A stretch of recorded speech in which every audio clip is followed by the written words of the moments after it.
Good morning, class. Today I am going to teach you the stanza number 5 and 6 of the poem "The Character of a Happy Life" by Sir Henry Wotton. So the first line of the stanza is,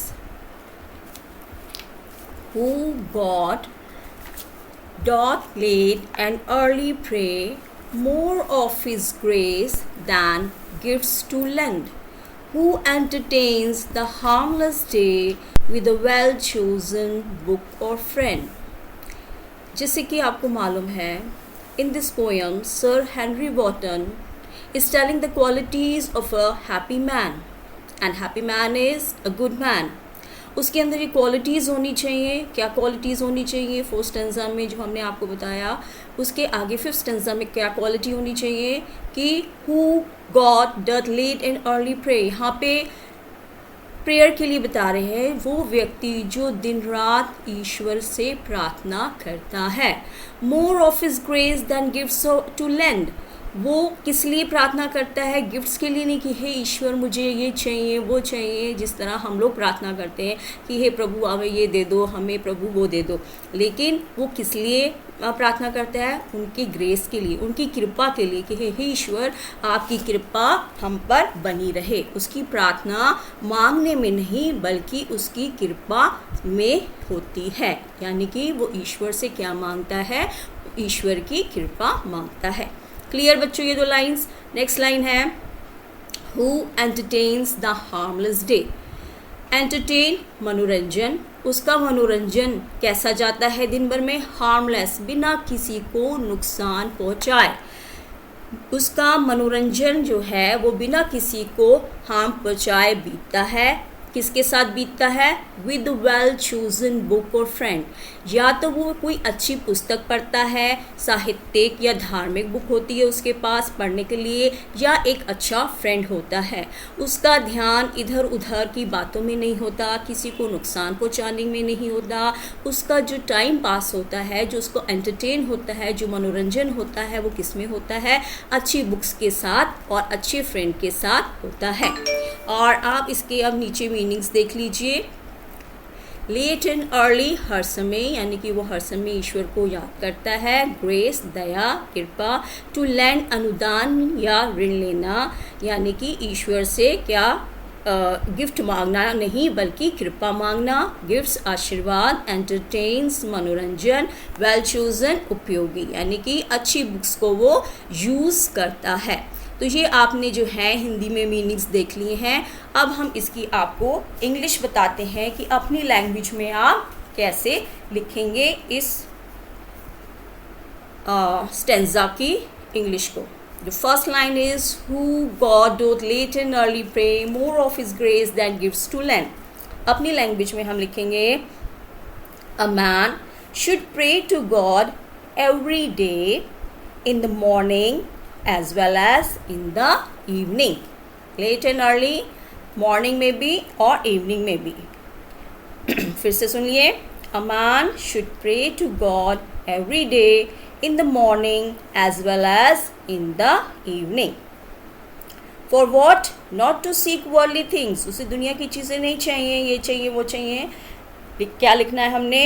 Not to seek worldly things but to obtain God's blessings and mercy. दया चाहिए, ईश्वर की कृपा चाहिए, तो हम क्या लिखेंगे? blessings and mercy. See once again, not to seek worldly things but to obtain God's blessings and mercy. Next line, who entertains the harmless day with a well chosen book or friends. इसकी हम English कैसे लिखेंगे? He should not harm anybody at any time in the whole day. He should indulge in entertaining himself by passing his time in reading good books or in the company of good friend. उसका time किस में जाता है? Good books में या good friends में. तो कैसे लिखेंगे? He passes his time in reading good books or in the company of a good friend. Such a man can lead a happy life. Clear? Now see the sixth stanza, the last stanza of our poem. This man is free from servile bands of hope to rise or fear to fall, lord of himself, though not to of lands, and having nothing, he hath all. ये last line आपने देखी है, and having nothing he hath all. इस video को देखने के बाद आप मुझे बताएंगे इस लास्ट लाइन में कौन सी फिगर्स ऑफ स्पीच है. फर्स्ट डे जब ये क्लासेस स्टार्ट हुई थी मैंने आपको फिगर्स ऑफ स्पीच बताया था, और इसमें कौन सी फिगर्स ऑफ स्पीच है आप मुझे इसके बाद बताएंगे. First see the meaning of these lines in Hindi, then I will tell you the English of this stanza. This man is free from servile band. Servile band का मतलब क्या होता है? वह परिस्थिति जिसमें व्यक्ति गुलामों की तरह कार्य करता है, यानी कि दास्तां, किसी का दास बनना उसे बिल्कुल भी मंजूर नहीं है.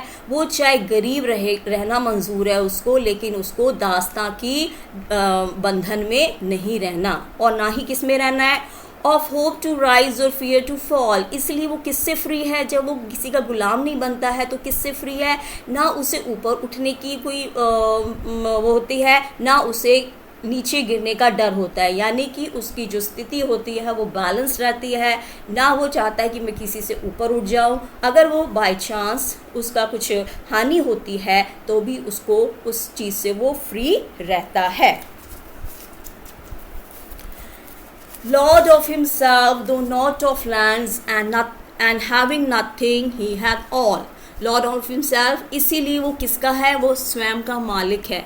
वो स्वयं का मालिक है क्योंकि वो किसी के बंधन में नहीं है, और उसके जब वो फ्री है, दो नॉट ऑफ लैंड्स, उसके पास बहुत बड़ी बड़ी ज़मीन जायदाद नहीं है, लेकिन उन सब के ना होने के बाद भी, एंड हैविंग नथिंग, वो कैसे रहता है? अपना स्वामी खुद बन के रहता है. जैसे कोई लैंडलॉर्ड होता है, उसकी पर्सनालिटी बिल्कुल वैसी ही होती है, चाहे उसके पास कुछ भी ना हो, लेकिन उसका जो रहन सहन होता है, जो उसका एटीट्यूड होता है, जो उसका अस्तित्व होता है, ऐसे लगता है उसको देख के कि उसके पास सब कुछ है. He hath all, having nothing, he hath all. वो स्वयं का स्वामी है, उसका लाइफस्टाइल, उसका रहन सहन मुक्त होता है, और वो राजाओं की तरह स्वयं का स्वामी बन के रहता है. तो इसीलिए यहाँ पे लिखा है and having nothing he hath all. उसके पास ना होकर, कुछ भी ना होकर भी उसको ऐसा लगता है कि उसके पास सब कुछ है. इसके आप हिंदी में मीनिंग्स देख लीजिए. सर्वाइल बैंड्स, वह परिस्थिति जिसमें व्यक्ति गुलामों की तरह कार्य करता है. ऑफ होप टू राइज, और विकास की आशा में. फियर टू फॉल, असफलता का भय. लॉर्ड ऑफ हिमसेल्फ, खुद का स्वामी होना.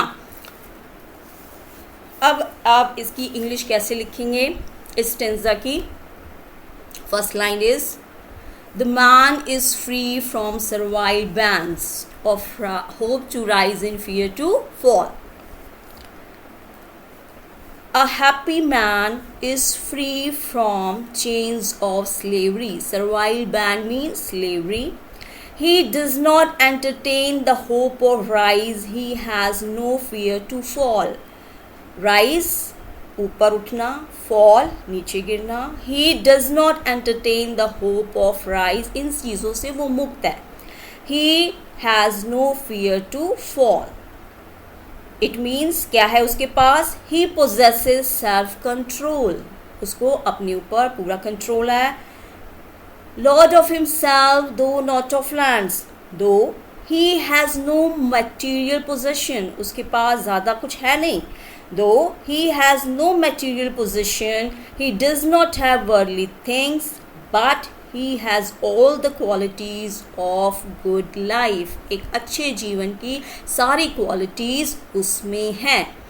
This is the English of the stanza which you can understand and write in your explanation, and I hope you have got the meaning of this stanza. And 12th B1 is doing a great job, but rest of the classes are sleeping. No work, no homework. जागो और अपना काम करो, and make your result good. Thank you.